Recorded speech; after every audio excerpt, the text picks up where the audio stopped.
Welcome to a series of podcasts discussing series of films. I'm Matt. I'm Dave. In a world inundated with prequels, sequels, spin-offs, and reboots, we ask the question, Do we need one more?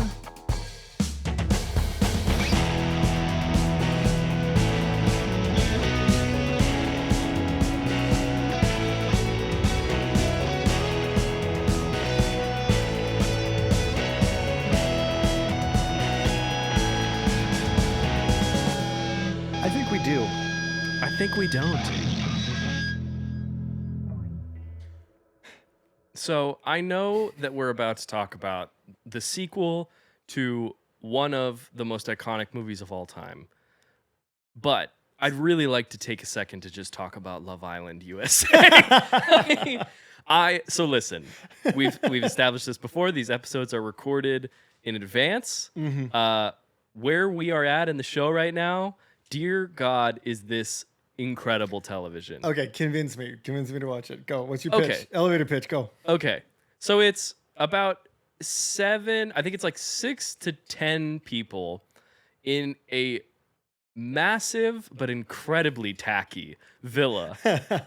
And all they can do is sit and talk to each other about their feelings. And they are beautiful people. They're hanging out. They're playing games, which are, I'm just going to say, and I don't have a problem with like sex scenes in movies. Like that doesn't really bother me or whatever. But all the games are very weirdly sexual, and I do not appreciate that part. Naked Twister? It is, honestly, you're not far off. But they are basically trapped in like a prison. And so all of their emotions are heightened to like 11. So people, they happen, I talked about this briefly off mic. Episodes come out every day except Wednesdays. So people will get connected with each other so fast that when someone gets voted off the island, people like bawl and fall into tears. There was like one girl that like the Islanders had to decide who left. Like the Islanders had to vote for who had to get, who like doesn't get have. Out of here. It was like, Loser. You have to choose who doesn't have the strongest connection in the villa. And one of the girls, full on, almost like they had asked to like shoot one of them point blank, was like, we don't want to do that. It was like pleading with the host. And it was 3 days in. That sounds sadistic. I will say, I was not interested in Love Island by any stretch of the imagination for a long time. I was not a reality TV guy. I started watching, boyfriend watching. Things have changed. I have fully turned. I am on the dark side. I was boyfriend watching it with Laura, which is just watching it while standing up. Nice. And then going around. Also, and dad doing other watching things. it. Dad watching Very it. Yes, similar. I have yet to have kids, so I've yet to kind of go from caterpillar to butterfly in that sense. You have dogs. Well, that's a good point. What does that make me then? Like a moth? A moth. You're like, lamp. Yeah. Well, not far off. But We were kidding. We're staring at the lights like, and all the time anyway. It's literally me like, it's full of stars. Like that. But I have like... God, it's full of stars.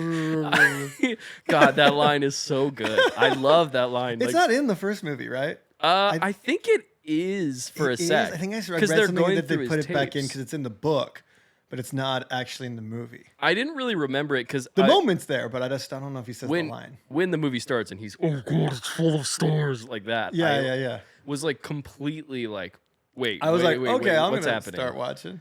But yeah, Love Island USA. By the time this episode comes out, I have no fucking clue what's gonna happen. They're all gonna die. Cannot wait, dude. It's unbelievable television. If you aren't watching it, you know that guy Soups on the internet, the guy who like does like the reactions or whatever. He's like, "Let's go," like that guy. Oh yeah, I think so. Yeah. He reacts to Love Island in the same way that he would react to like a Marvel movie, and I live for it. I clapped. It's literally, I watch like people, I see reactions. It's like watching Endgame. It's like people get coupled up and people are like jumping out of their seats. It's like that what's the song? It's like, this is how it feels when you're on a road trip or whatever. And they're like, yeah.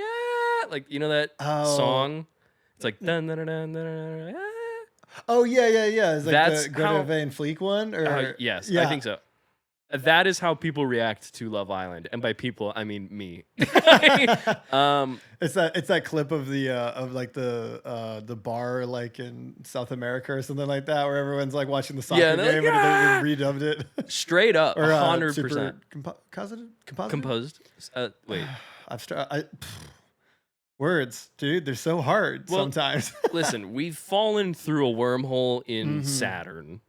Right? Jupiter? Jupiter.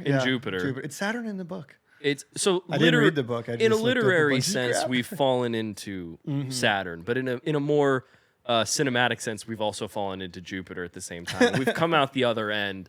We've woken up in the water. We're on Love Island. Yes. Oh my God, that'd be good. That would be. It's like it's the opening of Inception, but we're like. it's DiCaprio, and he fucking. So the rest of them are like, we have to vote someone off the island. He's like, wait, hold on. It's them being like, you're like my type on paper. We have really good chat. You're waiting for a train. I'm doing the UK one, but audacious babes. They're Love Island Australia, also good. I am dug in. I am a member of this group, and I will not go off. I'm so psyched. Highly recommend. I've never seen it, but I'm stoked that you're stoked. I literally listen. If anybody trusts my opinion a little bit, just give it a go, because it will suck you in, much like David gets sucked into a black hole. Yes. Yeah. But anyways, getting off. Probably of a good time to transition. Yes. Yeah. So we're talking 2010. 2010, as my voice cracks. The year we made contact. We've made contact. The year my voice breaks. That's right. So what is getting into the movie? What is your relationship with 2010? I found out it existed right around the time you and I were making the schedule for this year. Yeah. Okay. Well, we have about the same I was relationship. listening to a different podcast, the Blank Check podcast, and they did their episode on 2001. And then they brought up that there was a sequel, and then that the books, there's like 4 of them. Yeah. So I was like, we should do that. And that's basically watching it. I watched it for the first time for this one, and was surprised in a very good way by it. So I was talking to our producer while we were on the way here about this. This perplexes me in the sense that this movie kind of falls into the camp of movies that don't exist. Yeah, it's like a totally forgotten movie. Despite the fact that it is pretty packed with some like names. Yeah. It made money. It did make money. Decently well reviewed, and it was nominated for 5 Oscars. Yeah. And we all forgot that it happened. Yeah, I don't know. It's actually perplexing. One, that they made a sequel to one of the most like iconic movies ever made. Yes. And it doesn't suck? No, it doesn't suck. No, it's really good. It's surprisingly good. I mean, they do spend like 2 hours being like, what happened in the first movie? But this movie, much like everyone on Earth, but yeah, true. It does fall under the thing of like, despite the fact that this movie is like surprisingly pretty solid and well made and like well acted and all this other stuff, like worth a watch. It is tough in that you're spending the whole time going, well, I can't help but relate this to, maybe the definitive science fiction movie of all time. Yeah. The movie that has inspired countless filmmakers and generations upon generations. Like, it's really interesting. Yeah. But I honestly was very pleasantly surprised, like we said. Yeah. And I think we'll get into the do we need one more aspect of it. Yeah. Because I have conflicting thoughts about it. I know. This one really was like, but I guess kind of jumping into the movie, like you talked about, of explaining 2001, it is interesting that the movie kind of opens with like a recap of 2001. A little bit, yeah. Like, I know it's like a mission report that presumably is what they kind of are referring to throughout the movie. It's basically Roy Scheider, who is the recast for Dr. Floyd. Yes, Haywood Floyd. Haywood Floyd, who's the guy who goes to the moon in the second sequence of 2001 in that one. He has the video call with Stanley Kubrick's daughter. Yes, who's playing his daughter. It's not like he's talking to Stanley Kubrick's daughter. True, yeah. But yeah, so he gets recasted with Roy Scheider, who is iconic as Sheriff Brody in Jaws. I also think in the last episode, I think I said Roy Schneider because we confused him with Rob Schneider. Yeah. I know. I would like to just issue a formal and public apology to. This is a podcast famous for mispronouncing things. That's a good point. And when I say a podcast, I mean I'm famous for it. I'm sure I've mispronounced a few. But I'm taking the whole show down with me. And also linking Roy Scheider, one of the a very iconic actor in his own right, a very critically acclaimed actor, putting him into a camp as the hot chick. I would like to issue my formal and public apology. Surprisingly watchable movie. Really? Yeah. I haven't seen it in a long time. It's not good, but it's like fun and it's kind of stupid. But Rob Schneider is an actor in movies, and that's something that we can agree on objectively. He is an actor, and he is in movies. Yes. But no, Scheider's pretty good in this. He's pretty good in this. He's pretty good in this. We also get young Helen Mirren. That's right.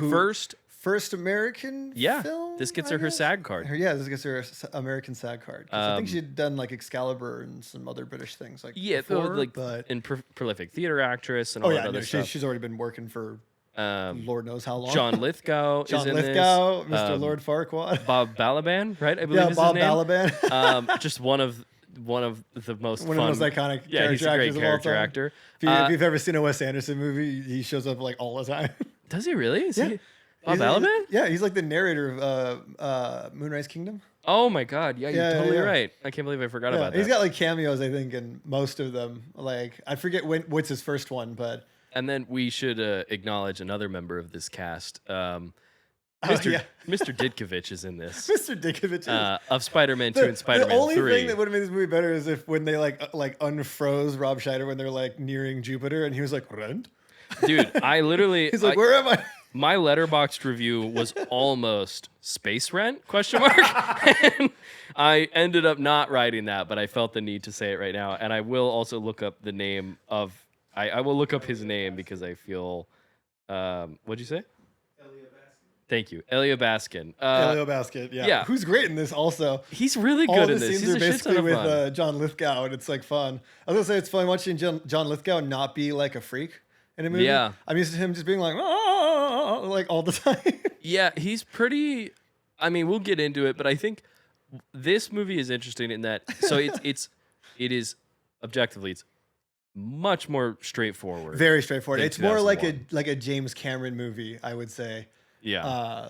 I both like that for its own for the sake of this movie, it works really well, but as a sequel, I think it kind of sucks the mystique out of this world, basically. I agree. I think the power, which is kind of my only complaint about the movie, is that it kind of undoes a lot of the what is it all about? Like, it's not as contemplative as the first one. It's it's weird because it's like I am aware that like obviously there are books, there are sequels and all this other stuff, and the sequel book 2010 Odyssey 2 comes out I think like 3 years before this movie comes out. Yeah, basically as it comes out, they like greenlight a sequel. Yeah, basically. So like I'm aware that like he was gonna much to the chagrin of Stanley Kubrick more of the story, and I'm sure the book is probably a little more digestible just because it's literature, right? Where they're explaining as opposed to kind of doing a more like a vibes movie, like I talked about earlier,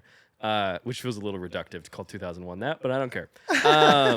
But like you said, the mystery and the questions poised of 2001, I think is where a lot of its power lies and what has made it so like totemic and has made it last for so long. So 2010 is fun and is a lot clearer, but like you said, the mystique is gone. The mystique is gone, but it's also got more of an emphasis on like the characters, which is something 2001 doesn't do. Yeah, because it's almost trying to be have a objective viewpoint almost, so that it's like it's about humanity. It's about humanity as a whole and everything, and we're sort of almost like we're like watching over humanity as they like rise and grow, and this one like sticks us right in their perspective a little bit more, which works, It is interesting that it is also kind of a movie about, maybe I'm enforcing this narrative on it a little bit more, but like because obviously, I mean, it's not subtle, and I don't say that as a knock, but like this is a movie about the Cold War.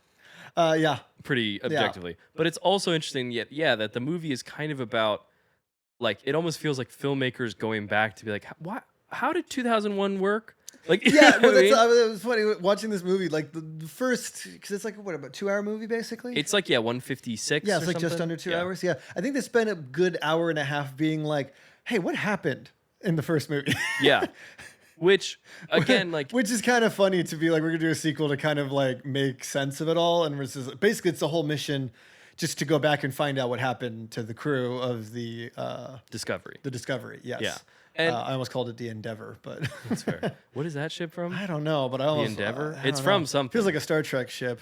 It might be. I know. We'll never know. I almost said Enterprise too. People are yelling at us. Probably. Continue.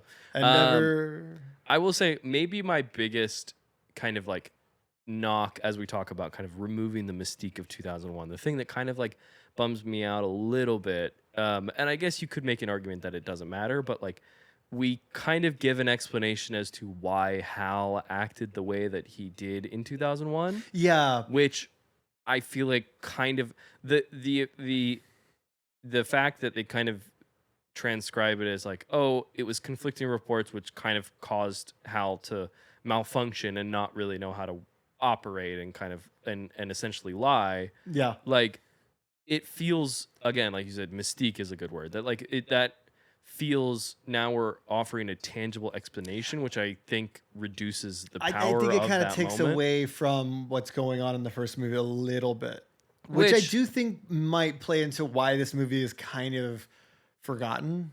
Yeah, even though it kind of stands on its own in a way. Like I think that's kind of where they run into some trouble, I guess. Yeah, I think so. Which isn't necessarily a criticism, but just more like a, I don't know that we needed to explain that part. Which I think you could, hypothetically, you could make the argument that like, oh, well, you know, Bob Balaban's character, Dr. Chandra, like he is like a man of science and all this and technology. Mm-hmm. And so he's computing, for lack of a better word, what happened with Hal through that lens. And that's his explanation, but maybe it's not the explanation, which is an argument. But I also think the movie doesn't really offer that as a possible out. Do you know what I mean? Yeah. Like that's almost me wanting to impose my view on 2001 to keep it to canon, for lack of a better word. Yeah, to like keep it like that for me. But like, you know, I don't hate the idea behind it. Again, like governments interfering and all that stuff is a huge part of this movie. Yeah. Yeah, it's a lot of that. I feel like this one really is trying to...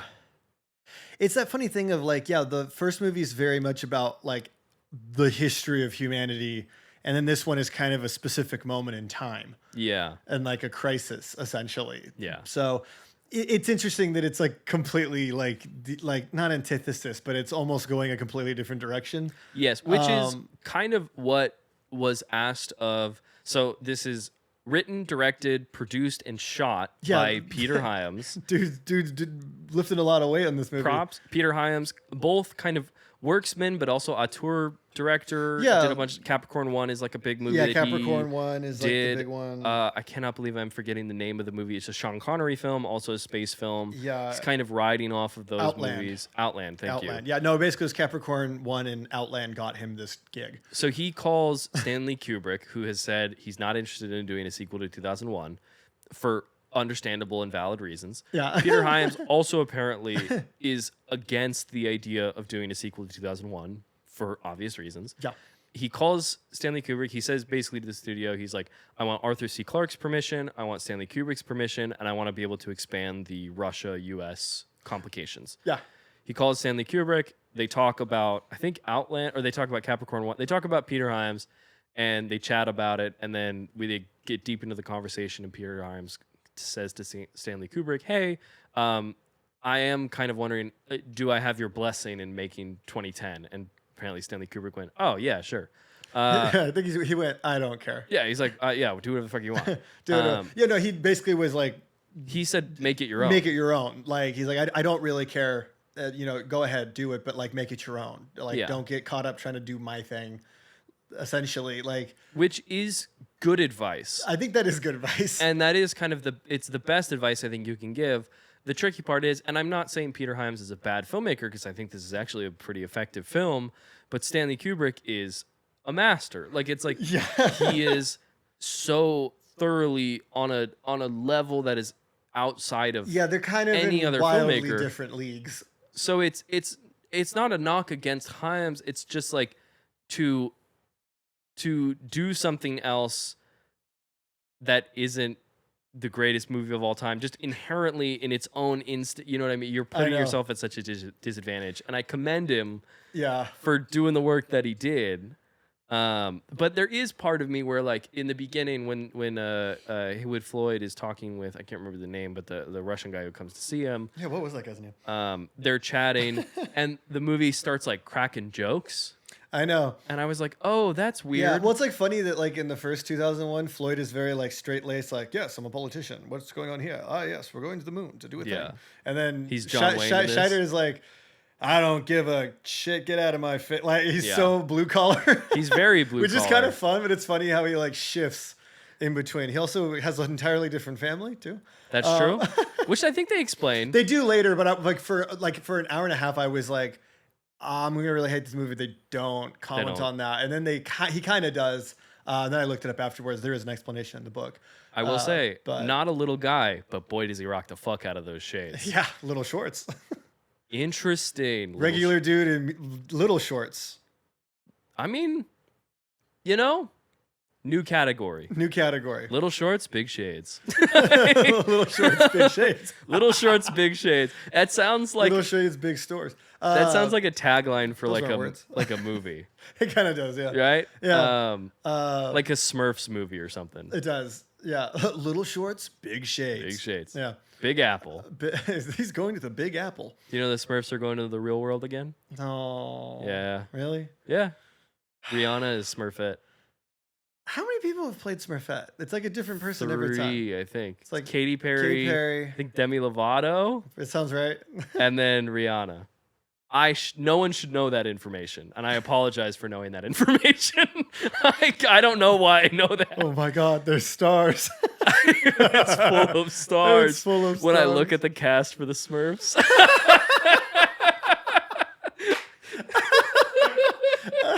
Every time they make any movie now, they're like, who's playing Mario? You're looking at the cast list. Oh my God. The cast of Knives Out. Oh my God, it's full of stars.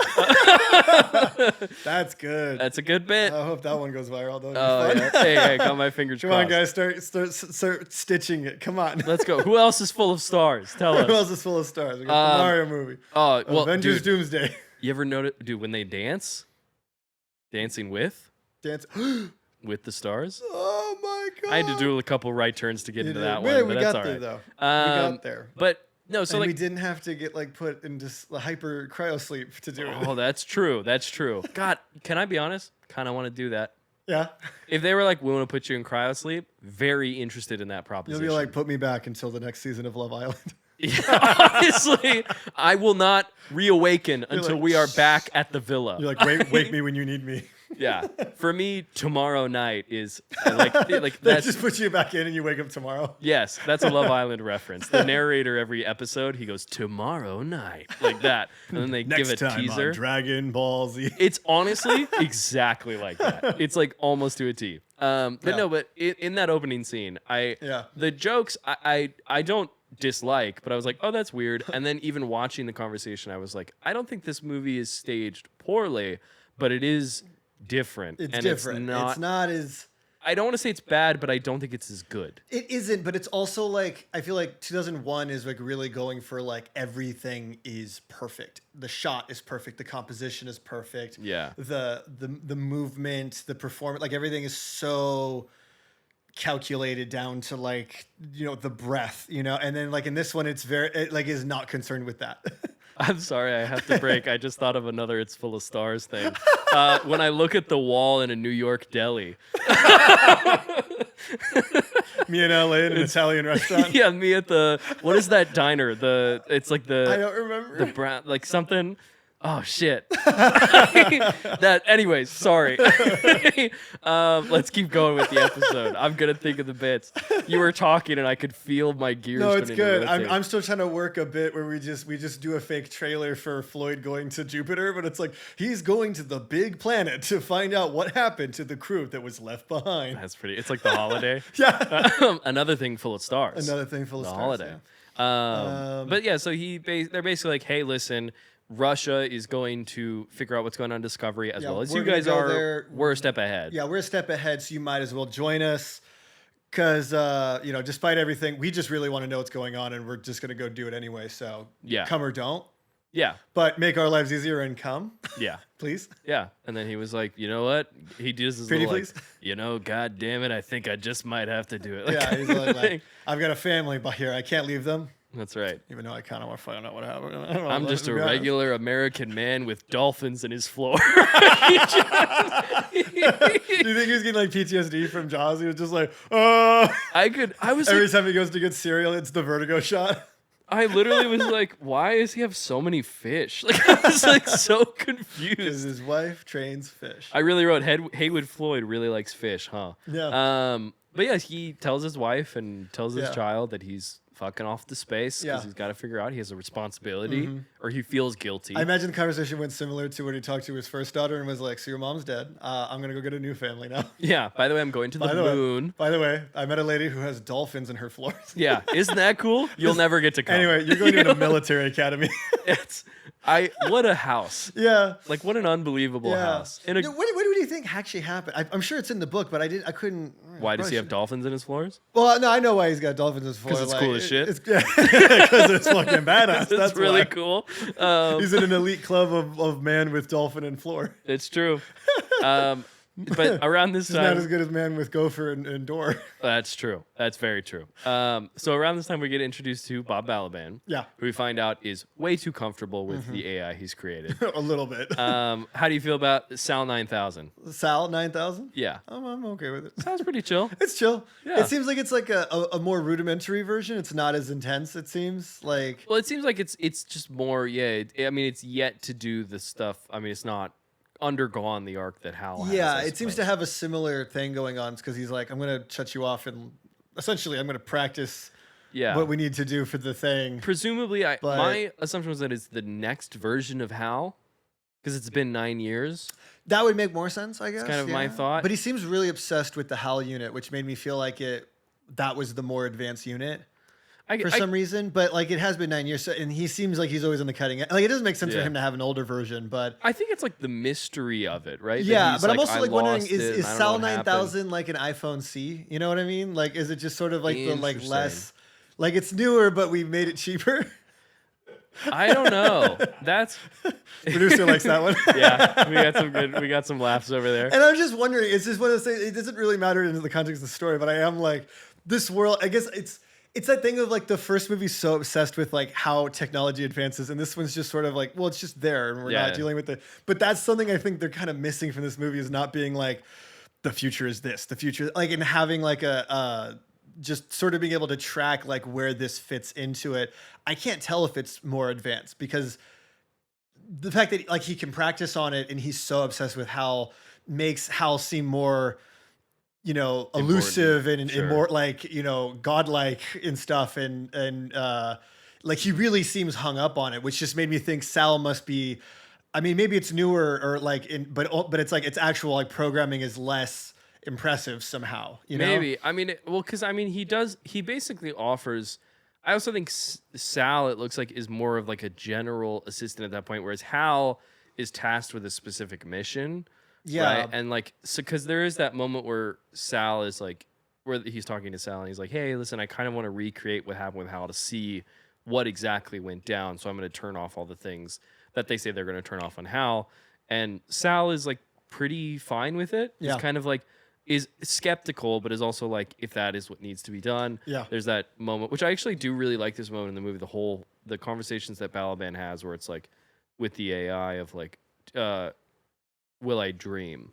Yeah. I was like, that's kind of eerie. Crazy. Yeah, very eerie. I'm like, what you doing? I felt like Bill Murray in Ghostbusters 2. You're not sleeping with the slime, are you, Ray? A little bit, yeah. It's like, all right. Well, because he puts his hand up on the screen, and I was like, put that away. It's like, do not do that. You're like, where's your other hand? Yeah, I was like, I don't want to know. Hey, Bob. Bob, hands up. Robert, calm down. I was like, control yourself. It's a robot. It's a robot on a screen. Oh, but yeah, Lordy. so we kind of we have that, long trek where, Haywood is running with his kid. And, yeah, he's like, I got to get back in shape so I can be an astronaut again. And the kid's like, what's space, Dad? He's like, it's a big place with stars. Like, a thing I need from your mom every once in a while. Oh, shit. A thing I currently have with my other daughter. Yeah. But yeah, so we kind of just jump. That's a dark joke. That was very dark. But we kind of jump instantly into the mission. we have presumably no boomers listen to this podcast, so I'm like, I don't know what I'm doing. Like, hey, my ex-wife. You're doing the Rodney Dangerfield. Can't get no respect. Can't get no respect. Thanks. I had no friends as a child.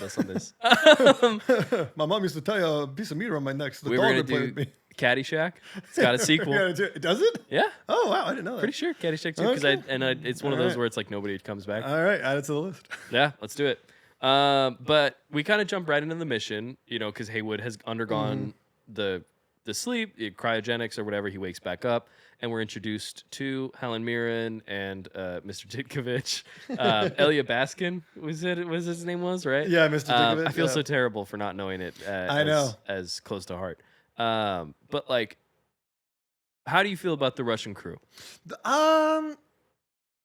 It's I don't really have an opinion on them. They're kind of, with the exception of like Helen Mirren and Mr. Ditkovich, I feel like they're all kind of just generically Russian. Yeah. Kind of how I feel too. Yeah. So I mean, they're kind of forgettable, which I think is a missed opportunity. But I feel like since this was the height of the Cold War, I'm kind of like, it feels a little intentional to not go too hard on it, I guess. But what's weird about it is that the movie's a lot, it's about kind of unity and coming together, a brighter tomorrow in a lot of ways. And I also think like if you're gonna focus your movie more on plot and more on character, as opposed to theme and questions, as opposed to themes, questions, and scaring the shit out of a generation. That's right, and it worked. It did. If you're gonna do that, then I'm not saying all the characters have to be like given this like a long push-in monologue where they explain their childhood, but like to flesh them out a little bit more, because now that we're shining more of a light on it, I am more attentive to the fact that maybe there's not a lot going on with some of them. Yeah, I feel like it's a construct of the fact that I feel like they're kind of choosing to like in the effort to like conserve time a little bit, they're letting Scheider and Helen Mirren sort of speak for both sides, and sort of they're kind of surrogates for both of them.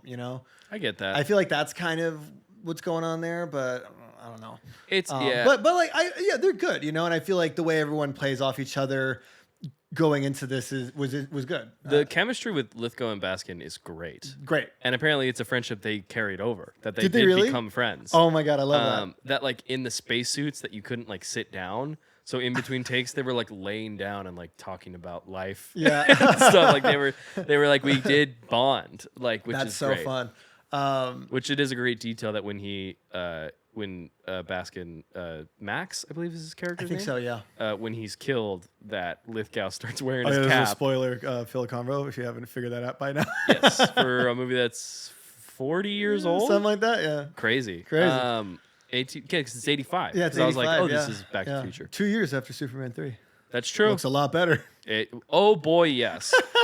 This movie, I would say, it doesn't. Again, I don't think it looks as good as 2001, but it looks really good. I think some of the effects, some of the outsides, there's a little bit of like rough compositing. Yeah, the compositing's not as good, which is funny because 2001 is from 1968 and it's fucking flawless. Looks amazing. And this one, like, we do the pen bit again. Yeah. And it's like a nice nod in terms of like story. Like, I like that we do it. Why is gravity not working on that one part of the table though? My assumption. Because the rest, they're planted on the ground, or are they wearing the sticky shoes? It could be sticky shoes. And there's the Pan Am stewardess from the first one. She's like walking up the walls. It could be that. That's good. But it is like when he lifts it up, I was like, ooh, that's not actually there. No, I was like, when he where'd the flicks pen it go? away and it kind of like, it was like, like kind of like finds its way like off goofy, screen. like, It honestly does. And like I was like, fun nod, just like conceptually and as a beat. But yeah, it kind of almost doesn't take me out, but I can see the lines. Yeah, apparently they were doing reverse because the original one, right, is big sheet of glass. Big sheet of glass, and it was stuck there, and then they pulled it off. They basically were doing the reverse of it, and it took a crap load of takes. apparently there was like even like every time they stuck it on, it wouldn't stay.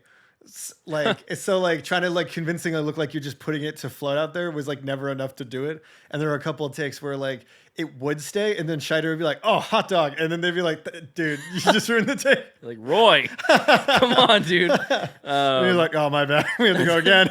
That's fine. You worked on Jaws. That shark was breaking down all the time. What the hell? But I will say, a lot of this stuff, a lot of the production design, I think, is really good. The ice on Jupiter's moon, I think, is it Europa? Is really Europa, good. yeah. I thought it was really cool. No, that was like really cool. The ships, I think, look very good. Ships look really cool. How do we feel about the spacesuits in this one? Not as good. Not as good. No. A little boring. They're just like regular, Apollo 13 astronaut suits. And I'm like, you guys had the slickest shit 9 years ago. Those suits are so fucking so cool. And we go back to it. And we go back, them, and I was like, yeah, man, those suits are objectively way cooler than the ones you guys have right now. There's a continuity error from this one because the producer screwed up. The blue suit doesn't have a helmet because they thought that's the one that Dave takes to survive. Apparently, we kind of talked about it last time. That like the green one apparently is like one that's like stored in the airlock for emergencies. It's like under there. Got you. As like an emergency backup, which got right on to the person who thought that shit up. Like, smart. Yeah. Very smart. He clearly needed it. Yeah. But yeah, they thought the blue one was the one he took the helmet from, not the green one. So they didn't have it there. That's funny. Yeah. People on Twitter nowadays would be like, this movie's shit because this movie's shit for that one detail and that one detail alone. But yeah, I think a lot of the production design is good. I will say they do make the choice to add sound into space. I know that part's not as bums it does whiffs it a little bit. Take for me. something from the movie a little bit. Well, because even like there's the moment where we're doing it's later in the movie. I want to say it's with Lithgow, and we're almost like substituting this kind of like the breathing of the suit for like the ominous drone of space is kind of what I'm assuming kind of the purpose of that is. But it kind of actually lessens the tension of it. I think it amplifies does, it. And also in that scene, I believe with Lithgow at the end, we're also going back and forth with comms. And so, and I was like, I don't feel the same. I feel like we're trying to emulate the same thing, but we're not using the tools of what made it successful. A little bit, yeah. I think part of it is now we're in a post-Star Wars world with this one. So I feel like that has like influenced the landscape of space movies. I will say the teensy bit there. When they first are like scanning the moon and they're like looking for the probe, the tension in that scene is actually really good. It is. There's there are some good moments of tension, especially at the end where they have to convince Hal to do the big sacrifice. And even like when David shows back up in front of Haywood, I think that scene is great. That's a good scene, yeah. I will say I'm not trying to take credit away from the movie, but like it is doing the thing it's doing what 2001 did. Do you know what I mean? Yeah, it's kind of pointing at that. So it is that thing where it's like it's not like it's a brand new creation of this movie. No, I think that's kind of one of the other like kind of traps of this movie is that it's not really expanding on anything that the first movie has already done. Because it's also, and rightfully so, it doesn't really want to answer the questions of like what is the monolith and like all this other stuff and like really go, continue to go deeper into the whole thing of the Star Child because the mystery of it is what's exciting about it.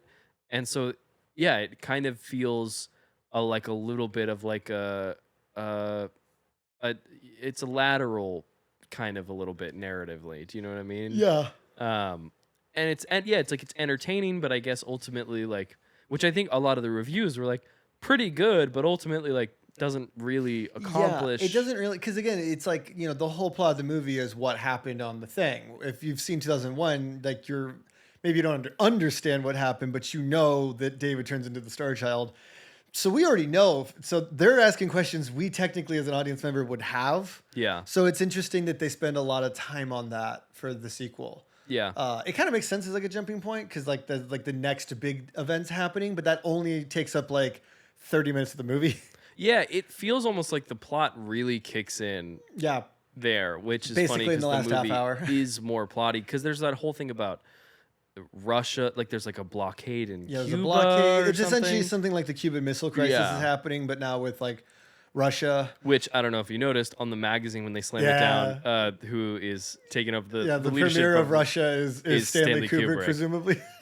Which is pretty funny. And they make it very noticeable that's Stanley Kubrick. It's very obviously him. Yeah. Good cameo, though. I like that. I will say, I wrote Big Ship is cool. What do we think about that?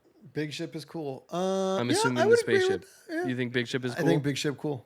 Cool. I think use less word to save time. Yes. Podcast done. But yeah, I think it's all good. I love the scene, and this is where Lithgow and Baskin start to bond, is the moment when John Lithgow steps out into space for the first time. Yeah. I think is a really strong moment of someone experiencing space for the first time and realizing how terrifying it is. I was like, that works. And honestly, if we weren't doing the thing, I feel like it would hit even harder. But Lithgow's look in his eyes, performance is really strong, I think, in that moment. It's small. So good. He's great. Some of you are willing to die. And that's a sacrifice I'm willing to make. He's so fucking good. But yeah, I think that's a whole good scene. You know, the whole moment where Baskin's like, no, I was just like this when I did it my first time. And he's like, when was your first time? And he's like, right fucking now, man. He's like, I've also never done this. You're here for it too, bro. Yeah, I think that's pretty good. It is weird that this movie, and obviously there is inflation, but this movie actually costs more than 2001. And again, that's a harp back on the effects. But this 2001 is a $10 million budget. This is 28. So it costs, over double. Without taking into account inflation, but it still costs more. Yeah. So it is interesting that parts of it don't look as good. Yeah. You know what I mean? Which I think ultimately is just kind of I don't know I'm not trying to blame anyone or knock anybody, but it's just you sit there and everything looks nice, but it's not where you're like, whoa. I know. You know what I mean? I wonder. How do I Google that? The inflation of that for context. Inflation calculator. Yeah. I do that to look at box office sometimes. Because Back to the Future was huge. Here's my second drop of Back to the Future in this episode. Yeah. Was huge domestically. I think it made it was 200 domestic or something in 1985, which is $670 million or something like that. It made ridiculous money, which makes sense because Back to the Future. Popular movie. Guess who would have known? All right, hold on. But yeah, I think Baskin and Lithgow are kind of my strongest, positive of the movie is their chemistry. So with inflation, you said first movie was about 10 mil? Yeah. So with inflation to 1985, that brings it up to about 30 mil. Oh, interesting. So it's about so it's about the same budget. Okay. It's just not used as well. I was gonna say, but still used very good. I'm not trying to dunk on anyone. The ships look good. But yeah, the movie's competent. Yeah, 100%. Certainly. And as we pointed out, there are worse looking movies this decade. Yes, there are. Superman. We did back Go and check watch it out. that episode. Go check it out. But yeah, I think Mirren and Scheider have good chemistry. I think their stuff works together. I feel like we don't push them as much as I'd like them to, or so it's just the movie feels like it's trying to. Yeah, I feel like there's the kind of problem that's happening in this, or the conflict of this movie, right, is ultimately boils down to, can we work together to get out of here and survive? Yeah. Is essentially what the climax of the movie ends up becoming. But I feel like there are movies that are going to come out in the next decade that are going to do the same plot and go harder. Yeah. The Abyss has kind of a similar thing, except it's not Russians, but it is can the scientists and the military guys unmacho or whatever enough to not drown or pop like a balloon? Yeah, fair. Yeah,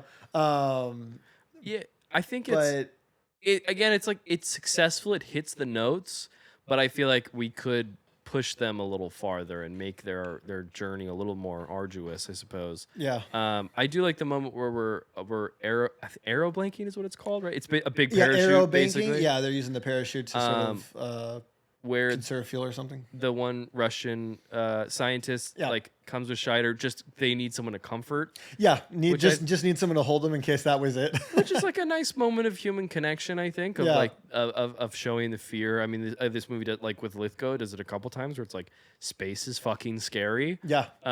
Yeah. It's very cool and beautiful in its own way, but it's a vacuum and it's infinite. It's terrifying. It's a cold, unforgiving bitch. How do you feel about going back to the Discovery and reconnecting, seeing all those sets again, restarting Hal, all that stuff? I like it. I wish we got here faster. Sure. I feel like that's kind of, but I like a lot of stuff on Earth because I feel like it does give us a lot of insight into Haywood and like his like stuff.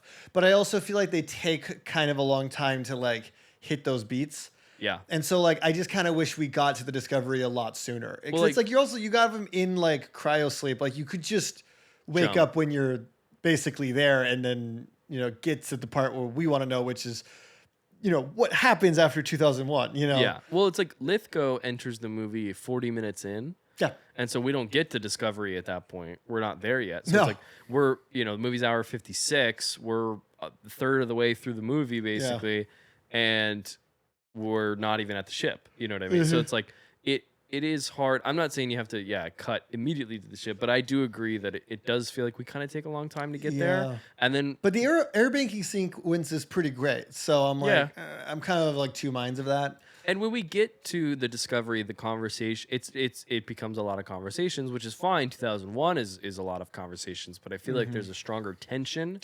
Yeah, there's a lot of those scenes. There's a lot of intrigue with what they're doing. Yes, in that one.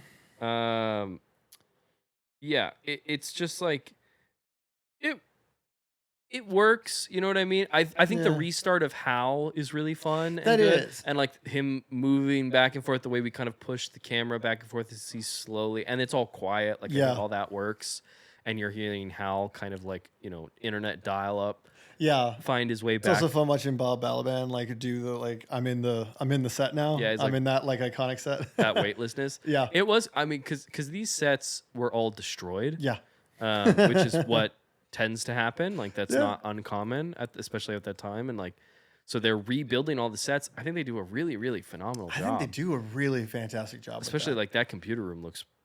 That looks like the one. The fuck on. Well, damn, I was gonna say something, and that thought left me so quick. Yeah, like how Max explodes and dies all of a sudden. Yeah. Bit of a bummer. No more rent. Yeah, no rent. Unfortunately, no more rent. Peter Parker's like, oh, kind of thank God. I'm gonna miss him, but if kind of promises were crackers, my daughter would be fat. Dude, hey, ears like a cat, eyes like a rodent, but unfortunately, does blow up. Didn't stop him. No, from becoming a star. I do again kind of appreciate in terms of the mysteries the movie lacks to or decides not to uncover when we do have the death of Max and we're observing the monolith, that we don't explain what it is.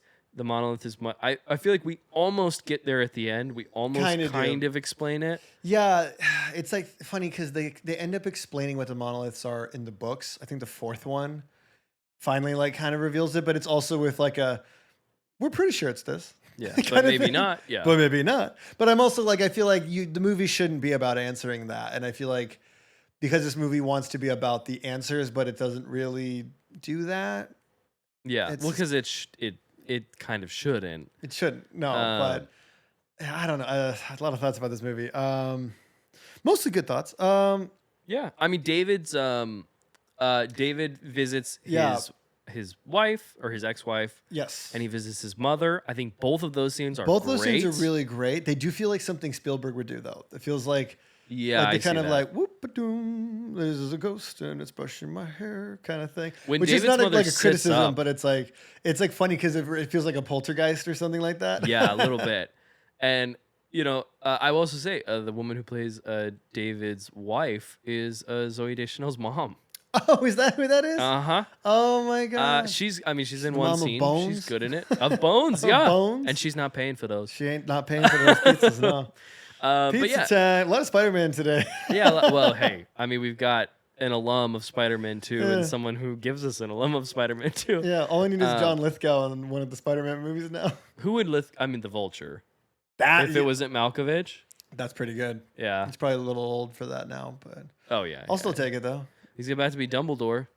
Oh my god, that's right. He's the new Dumbledore. Yeah. How do we feel about that? How do you feel? The Harry Potter show? Yeah. I feel like it doesn't. Do we have to do that? Do we have to do those? Save that for the episodes. What? Okay. I know we don't have those planned anytime soon. Here's the thing.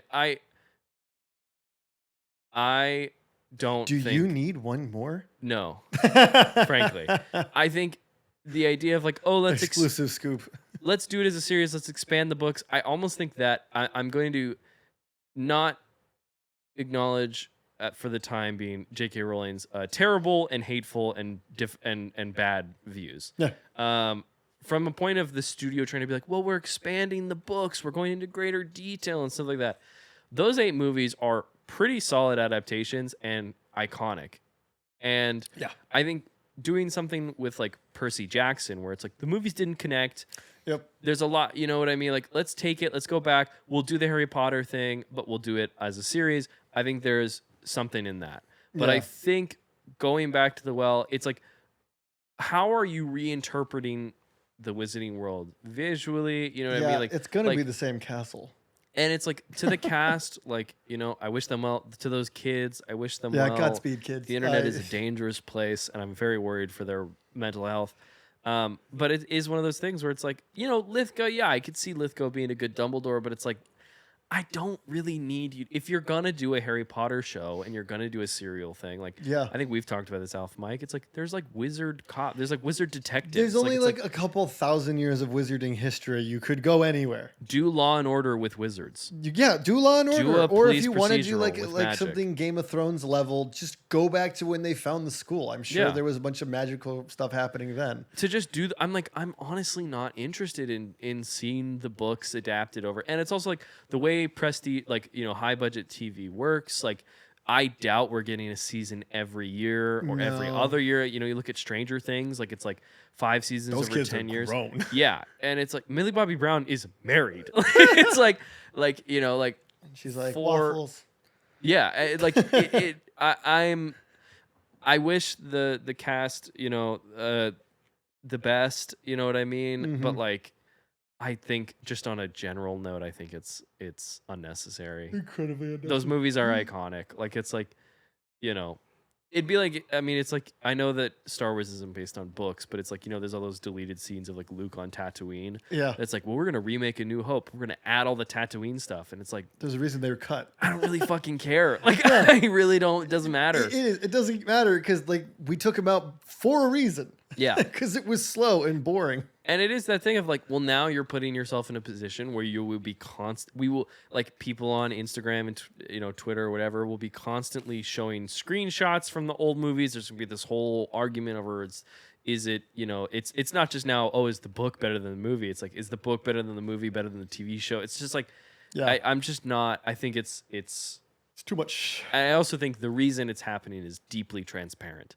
Yeah. I do not buy any, like, when they're like, we're expanding the books and all this. I'm like, I don't buy that. That's the reason that you're actually doing this. You want money.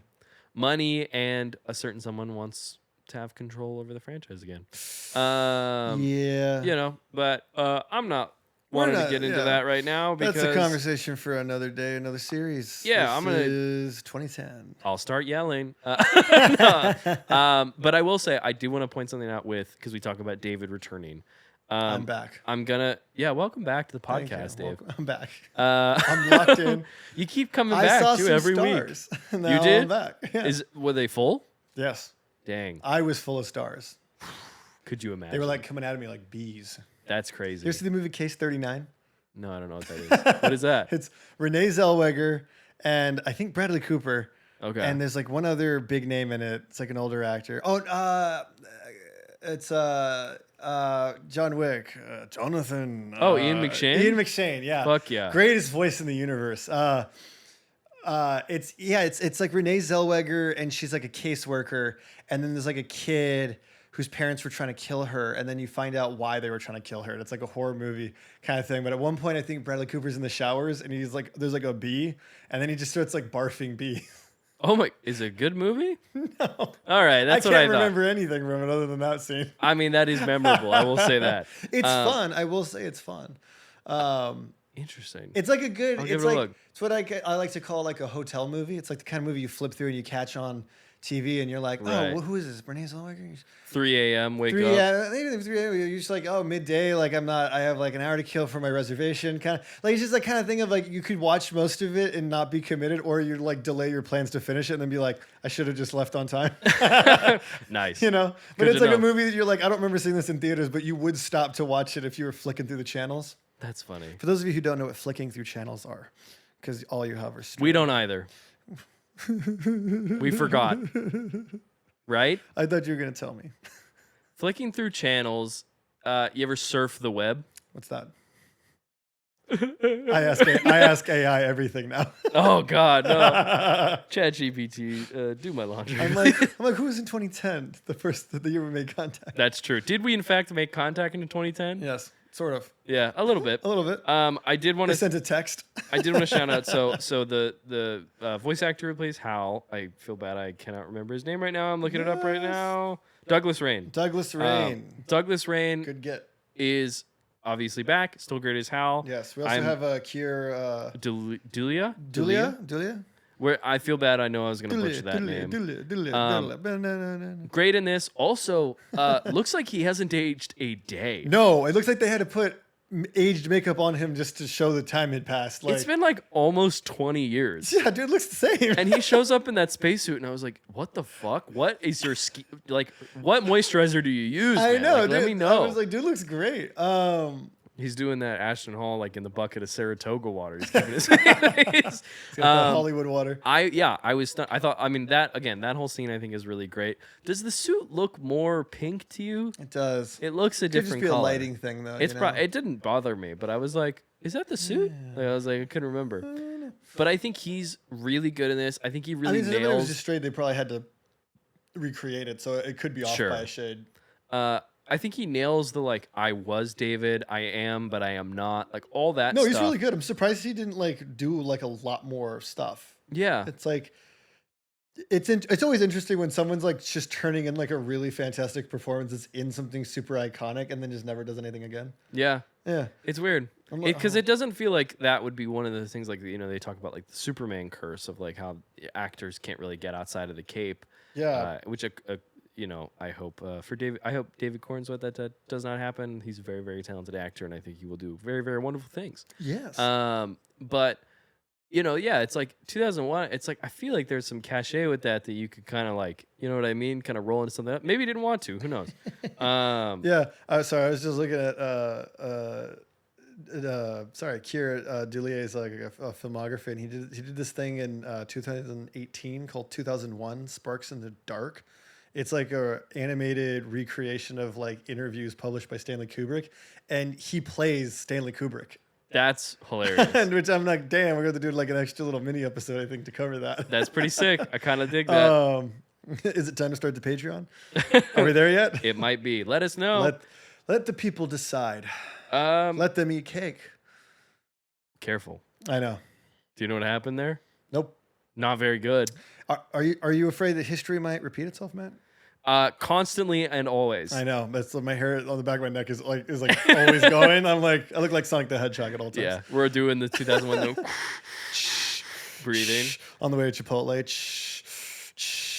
Hell yeah! Everything's falling apart. I will say, you know what looks really great?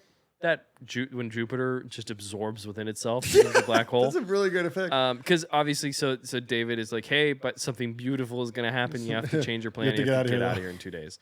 After the stuff with Russia, U.S., all this other stuff. I know we're kind of jumping around a little bit, but like, yeah. You know, it's weird for a movie that's plotty. It's like not really interested in the U.S.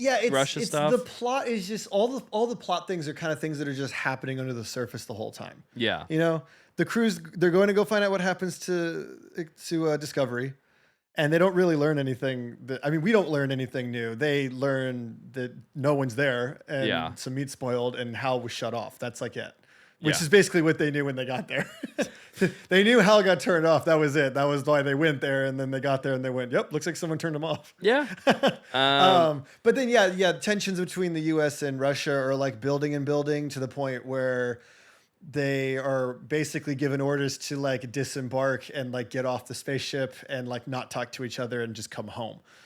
But while that happens, Haywood has the conversation with David, and like you said, it's just like you have to dip in 2 days or you'll die. Something's gonna happen. Something will happen. It's gonna be big. It's gonna be beautiful. That's true. Indoor plumbing. And it was. It's a big deal. But, they come up with the plan to basically use the Discovery as like a jump start. Yeah, a rocket booster. They're going to burn all the fuel and stuff. Yeah. And in doing so, it will kill Hal. There's this whole question of like, should we tell him? Should we not tell him? Well, or at least there's no guarantee he'll survive because it's like, more than likely he will die. Yeah. And Balaban is very... That's a sacrifice I'm willing to make. That's true. I would, God, imagine if he said that. It's basically the movie. But Bob Balaban is like, I don't want to do this. Like, I can't lie to him. What are we going to tell him? And they're like, it's a fucking robot. Chill out. Yeah. We should talk that they like went through the programming and Bob Balaban figures out. What's his name again? Chandra? Dr. Chandra. The character is Indian in the book. I'm just going to leave that there. Love Bob Balaban. I guess Arthur C. Clarke really wanted Ben Kingsley, who literally just won the Oscar for Gandhi. So maybe should have cast an Indian actor to play Dr. Chandra. With love to Bob Balaban. But Bob Balaban's really great in this, so like I don't want to like take away or distract from that. Just gotta point that out. But you were saying? But he finds out what happened to Hal, which we kind of touched. We started talking about, but we didn't really talk about it. But I guess someone in like the president's inner circle or the CIA uploaded a contradictory program because they wanted to keep everything like super secret. And they issued contradictory orders, and the conflict of orders in Hal's original programming created like an issue that he just made the best decision he could, I guess, in a certain sense, and that is their explanation for it. But for me, I'm like, that whole movie hinges on like that being like a computer making its own choices for the first time. So I'm like, I don't like that. I agree. It's like the one detail I wish they had been like, it feels like something must have happened. That something in like, it could have just been part of his obsession, I guess. But also, I guess I'm rewriting the movie a little bit. Forgive me if I'm wrong, and I think I must be, but like in 2001, when we get that video from Haywood, isn't he like, your HAL 9000 was issued a different order, and now we're telling you the truth about why you're really here. Oh, isn't there a whole video about that? There is. Well, yeah. So when Haywood is like, they lied. I didn't do that. Like, kind of thing. I think it's the way what he's talking about is like, we knew we kept it secret, but because of the way they programmed everything, like he only knew half of like what was going on, and so he didn't know that the other half of the equation was like what got them all killed, essentially. Got you. But like essentially, like part of their like, oh yeah, we'll keep it all secret. Only he will know. The way they like worded the program is like what created the conflict, and it was literally just like it's like a coding issue of like if they had been more calculated with the wording of it, it wouldn't have created an issue. But because they kind of half-assed it or something. Yeah. Or actually, he has that great line where he's like, Hal was told to lie, but he's programmed not to lie. And so that created like the conflict essentially. And they have that line where he's like, Hal was programmed to lie by people who find it very easy to lie. True. Like, I thought it was a pretty hardcore line. I agree. It's pretty baller. I'm into that. They use the rocket as a booster. Dr. Chandra and Hal have that kind of conversation where Hal is like, you're not telling me he's like, he starts to smell bullshit and he's like, what's really going on? And they should have done the shot where he's like in the pod looking at them, like reading. They should have brought that back. Watching them do their read their lips. Yeah. But I think that scene is really strong. I love the moment. I appreciate the moment of, Dr. Chandra, will I dream? And his just looking at someone who he thinks is going to die, like just being brutally honest and being like, I don't know. I know. It's such a dour Bob Balaban's really good in that scene. He nails that scene. And he's, he's got that tear. I mean, basically, he's like his child almost. That he's saying goodbye to. It is very funny watching him just like hold on to that rope as the rocket's like, I know, dude. It was like Woody's Roundup, like on the plane, like no, straight up, 100%. Oh, sorry. Oh no, go ahead. I was gonna say, I feel like you should have got off the ship a little sooner. Yeah, he should. I was like, maybe we didn't time this out correctly or something. Going down in the millisecond. But it is that kind of the issue of like them explaining the whole thing, right? Is that I guess maybe they've removed his the functions or whatever they talked about in 2001. But it's like Hal does do the selfless thing. He sacrificed all that stuff. He's like, I understand for the sake of the mission, kind of a thing. And so it's like, okay, so then I feel like any kind of like any kind of free will, for lack of a better word. You know what I mean? It What's feels I don't know. We're in relationships, so it feels like that becomes. I don't know. I'm doing so many jokes like that. You're doing the Dangerfield. I know. I don't know. It's stuck on me. It's right. It's in poor taste. I don't like it. No, it's okay. We both love our girlfriends. We do. I just like the joke is too easy to do. I'm reaching for low fruit. Is what's happening. It's all right. It's all right. But yeah, I think it kind of again makes it a little like less interesting with stuff like that. You know what I mean? It's a nice scene and it's a good moment, but like it again in conversation with 2001, it's like, okay, so I guess it was just some kind of glitch or whatever. Yeah, basically just chalks up to being a glitch. It just he just got a little befuddled. Yeah.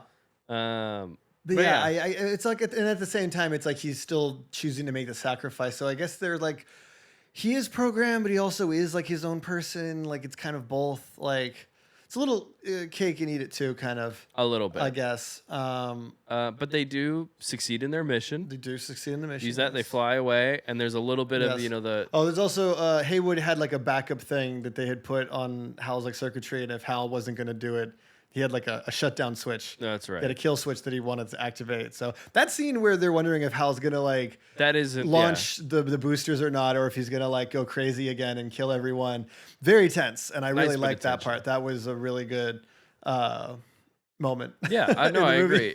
It is effective, and I think once that happens, the movie kind of like, even when they're like flying away from the ship and they're like, "Are we gonna make it?" I'm like, I think they're gonna make it. Like, I think they're gonna make it. I don't really feel the tension of that moment. It's like I mean? Family Guy Star Wars. He's like, yeah, we got like 6 out of the 7 main characters on this ship. We're gonna be fine. Yeah, we'll probably be all right. Like it's kind of, I guess I like the beat where he's like, strap into something and that one guy doesn't. He flies all the way back. It's kind of funny. And you get this nice little moment of like, we're offering you a second son, I guess is the gift. So I guess it's they're reaching a point where humanity's, I guess, evolving to their next form, but the dawn of a new planet is about to occur. And so, basically Jupiter gets sacrificed by the higher powers at play to become a new sun for Europa. Yeah. Because they're going to do another Earth, essentially, is like what's going on. And they're like... And we should say they do this by exploding Jupiter with 1 million monoliths. That's right. That reproduce exponentially until the planet changes its size dramatically in supernovas. Yep. And they're like, as a gift, here's this new star. Don't fucking touch Europa. Yeah. They're like, you can have all of them, but don't touch it. I think they should have been like... You have most of it. Just don't touch these 3. Just like leave this whole area alone. Just let us be. And you get this little, you get Haywood, Roy Scheider being like, you'll never know what it was like to have just one son, like kind of a thing at this moment. Yeah. Life before TikTok was different. Yeah, honestly, true. He's like, we had to go to YouTube. Before that, we had to fight Bob Saget for our funny videos. It's an optimistic ending, but I don't know what it means in the context of Earth. I know. Well, I get that it's offering a new, planet, a new habitable space for this new species, and a new form of life will evolve and stuff like that. But it ends at this thing of like, and that's the beauty of how it, how it affected the people of Earth. And I'm like, I don't, you know what I mean? I mean, obviously having a second son is like a great, like obviously that's insane. Yeah, that's kind of cool. But it's like, I don't understand the consequences, good or bad, of that act. That's the thing. I feel like that's what the next books try to cover, is like what happens next and how does that affect the universe. But again, we're getting into this thing of like, it's removing the mystique of like humanity's journeying a little bit, like it's sort of like this other side thing that's sort of happening, I guess. Yeah, I guess that kind of leads us into the question, I suppose, and now that we into the question of, do we need one more? Yes. As we calculate our We Need One score for this week's episode. Yeah. This is tough in the sense of like, you have 2 other books. We've kind of ripped the Band-Aid off of doing a sequel to 2001. But where I'm conflicted, I know, and I wrote this actually in my notes. I said, HAL 9000 voice. I am conflicted, Dave. Open the pod bay doors. I can't do that, Dave. Greenlight a third movie, Hal. I can't do that, Dave.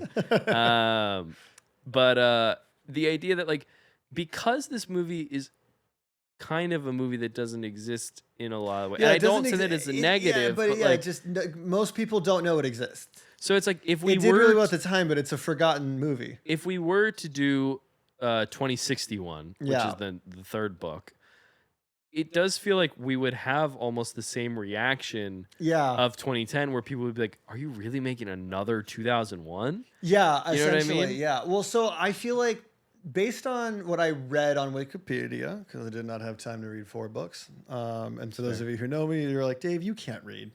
You can barely write. We've never seen him do it. Him and Demi. We've never seen it happen. Demi? Or Lovato. Is she also being accused of not being able to read? Have you heard? Oh, wait, you don't know about this bit? I know about Liam. Leah Michelle. That's but I was like, is Demi also? Oh my God, Demi Lovato. I'm sorry, you can read. Leah Michelle, we prove don't it. know. No, prove it. Now I'm starting some. Let's get Leah Michelle, Demi Lovato, and you and to do a spelling bee, Charlie Day, and you guys can all read a book together, and we'll just check to see if everybody's literate. Yeah, do a literacy test. But you were saying, but no, I feel like with the amount of stuff that like actually happens and sort of the DNA of everything, they should if we're gonna, I mean, we'll do our scores in a sec, but if they were to be so bold and do another one, they probably would do well to combine those and like pick the best parts to do it, because it doesn't seem like a lot actually happens. It seems more like a chronicling of events, kind of like a history book a little bit, or like I don't want to say like someone's diary, because I don't think it's written like a diary, but it does seem like a long list of things that are happening and less of like an actual like story to me.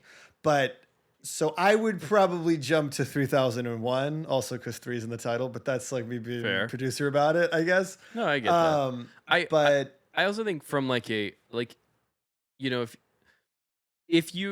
way I kind of feel about it is that it's like if you watch 2001, you watch 2010, and you are interested about it, that the books are there as a continuation, but to justify the film, for it to be adapted into film, you are, you're bringing it into a new medium, you're bringing in visual language and all this other stuff, and I think, it's like because of how groundbreaking 2001 is in its practical effects, and how solid a lot of 2010's effects are, I feel like I'm not really interested in seeing 2061 or 3001 done in the style of modern blockbusters. Yeah, I don't know that I want. Not that I think it's going to be like The Volume, but like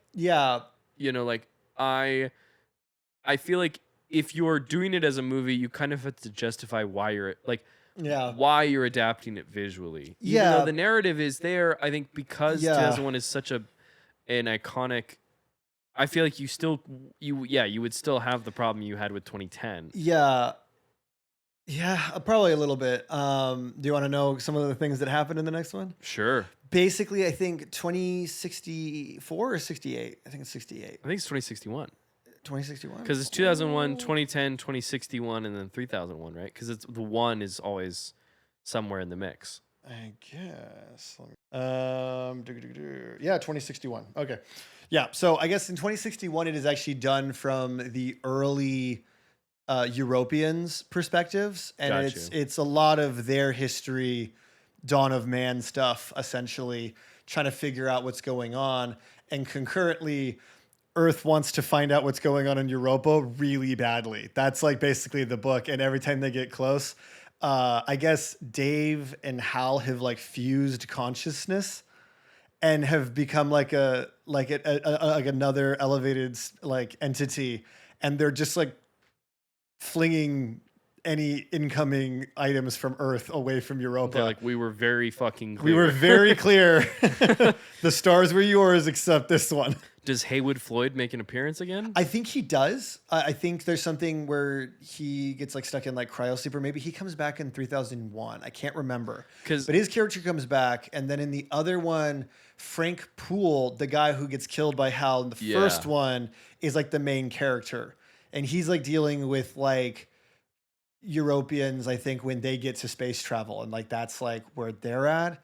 but it basically gets to a point where like someone, I think like there's like a lot going on. Like at one point, I guess like Haywood's like consciousness gets like duplicated, like okay, like a file. Like it's like they duplicate him, and then he becomes a floating consciousness in space, while the real Haywood is like still out there, just living his regular life. And then the duplicate consciousness is like having a conversation with Hal and Dave at the same time. Interesting. Because they're like one being now or something like that. Sure. And so it gets like kind of philosophical on that, but I'm like, I don't know what that means. So if it's 2010, 2061, it's 50 years in the future. Yeah. Haywood is in his 30s, late 30s. So is he's in his like 80s or 90s? Well, he's got to be like in his late 40s, I think, by 2010. So he's almost 100. Yeah, he's got to be like almost 100 in 2061. But it sounds like part of that book is like jumping around a little bit. I'm not sure. It was kind of, the Wikipedia article is pretty vague.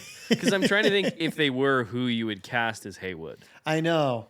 But I don't know who. I did have one for if it was around the same age as Roy Scheider. Yeah. Which is John Hamm. That's pretty good. Thank you. I was going to say if you do the older one, I was going to go Harrison Ford. Oh, yeah, that's pretty good. Yeah. And then he becomes a Red Hulk.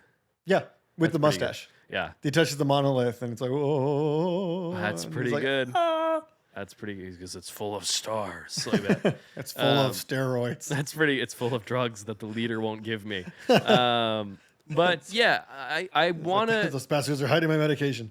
It's like, I honestly thought when we were setting off on this series that I was going to be like, yeah, I do kind of want to see this again, but I honestly am leaning more no, I think. Interesting. Do you want to do the score then? I think so. Because I'm like weirdly like leaning yes, but just because now I'm just curious. Like, and now I just want to see someone like jump on that grenade. Sure, hey, fair enough. Like, I'm almost like, look, there's already a sequel. We ripped it off. Like, if we do a bad one, it'll just be something we talk about as like a point of reference. But if it happens to be really good, like, you know, like, I'm just like, I don't know. I feel like it's a real 50-50. Like, sure, it doesn't feel like a fool's journey at this point for some reason to me.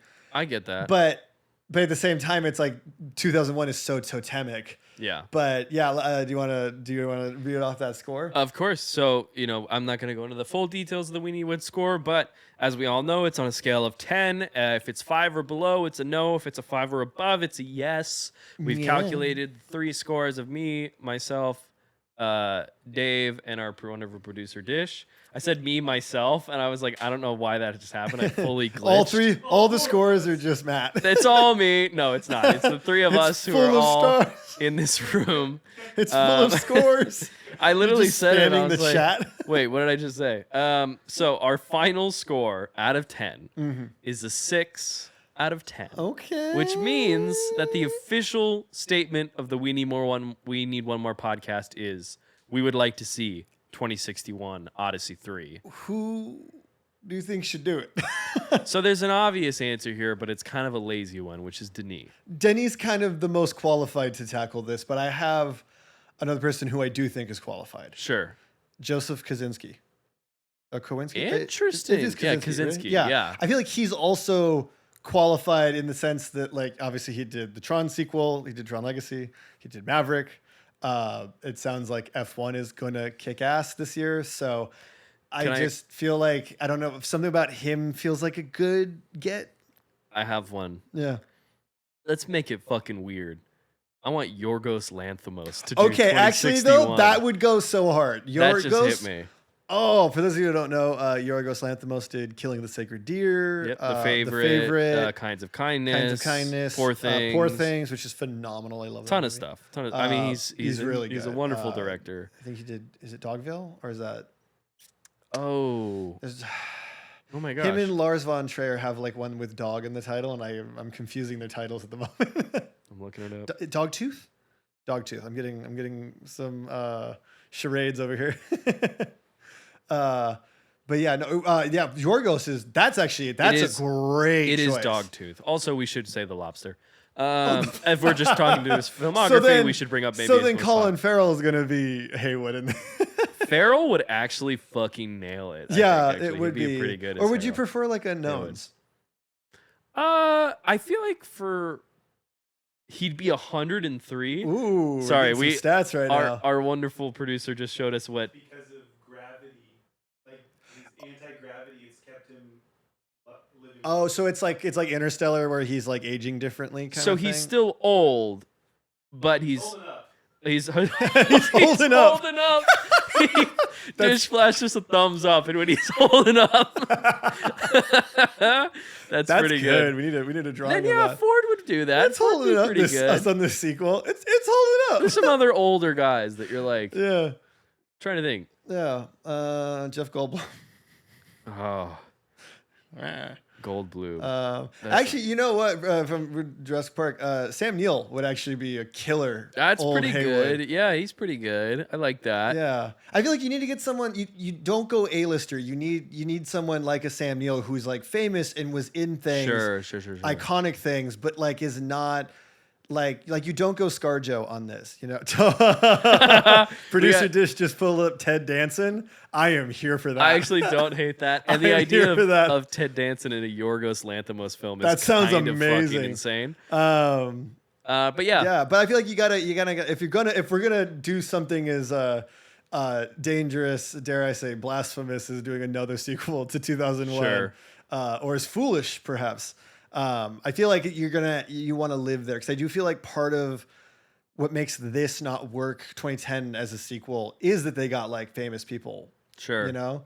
But I don't know. Maybe like, how do you feel about that? Like, do you feel like they're too famous? Like, I know Rose Scheider at this point, at the time Scheider was is like kind of the most crushing famous. it, but Helen Mirren's like new to the game. And I feel like in retrospect they feel too famous to be doing this, but I don't know. Certainly. I mean, I think they're all at a pretty decent size. It's just crazy. It's like, it's almost to the level of like a movie I've talked about a ton is like The Quick and the Dead, where it's like almost that movie again. You're like, good movie, like good director, like, and it's like, you're telling me that Sam Raimi made a Western with Sharon Stone, Gene Hackman, Leonardo DiCaprio, and Russell Crowe, and nobody fucking talks about it? Like, it's like, where you're just like so stunned, and it's like, yeah, I guess like Leo was new and Crowe was new. It's like Hackman and Stone are both stars, but it's like it's perplexing that it's like that way. That it, you know, I guess, I don't know. I blame David. I'm sure David has something to do with it.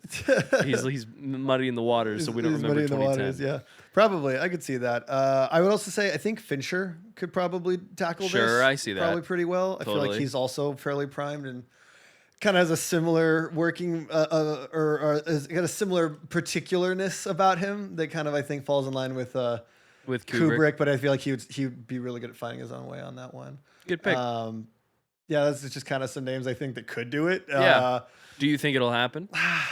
I really don't at this point. I feel like this one, I feel like Hollywood is kind of, whether they've realized it or not, have like kind of buried it. Yeah, I think so too. Like, I think we hold 2001 to such high regard. I can't see them doing it. Yeah. But part of me wants to see like this, like, it, you know, here it is, 3001, the final. Like, I just feel like it almost, like, part of me feels like it's inevitable, but also part of me feels like it is too totemic to do. Yeah. So I don't know. I feel like it's like that thing of like they'll find a workaround. Well, what if we won't remake Wizard of Oz, but we'll do Wicked. You know, so it's like we're finding workarounds for this stuff. Can I offer a pitch? Yeah. What if you can always offer me a pitch, bro?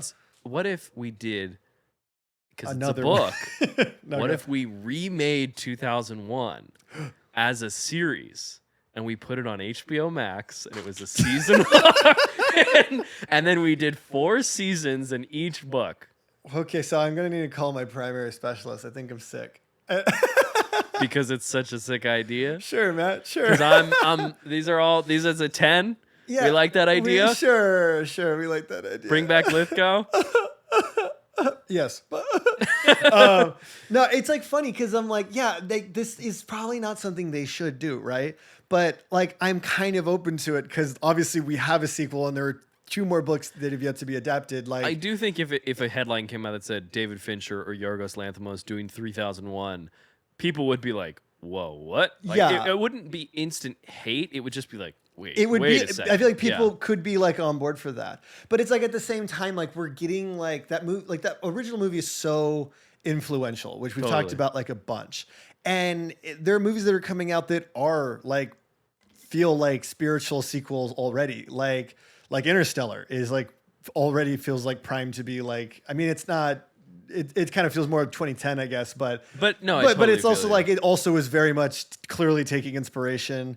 There was that Ad Astra feels very totally. 2001. I mean, you throw a stone in 2001 it's everywhere. It's something. everywhere. Yeah, so sure. it's like, I don't know that they'll ever do another one, but I also feel like Hollywood is so, they're IP obsessed. Yeah. I could see someone trying to make this happen.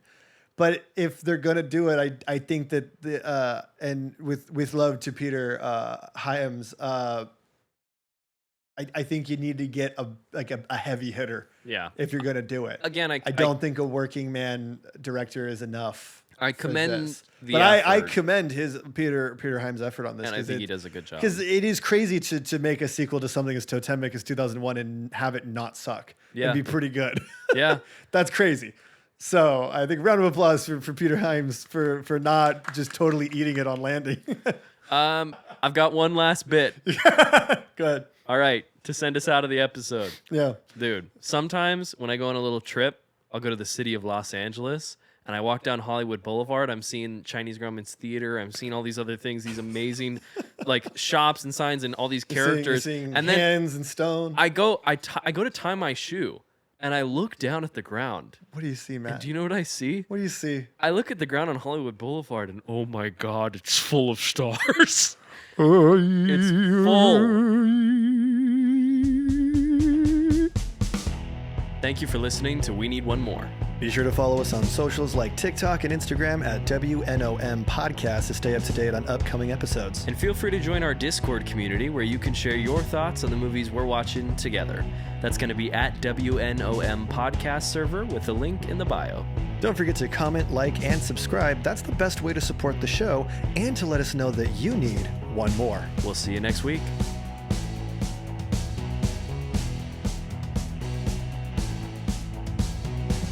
This podcast is produced by Pilot 9 and 9 Ball Creative.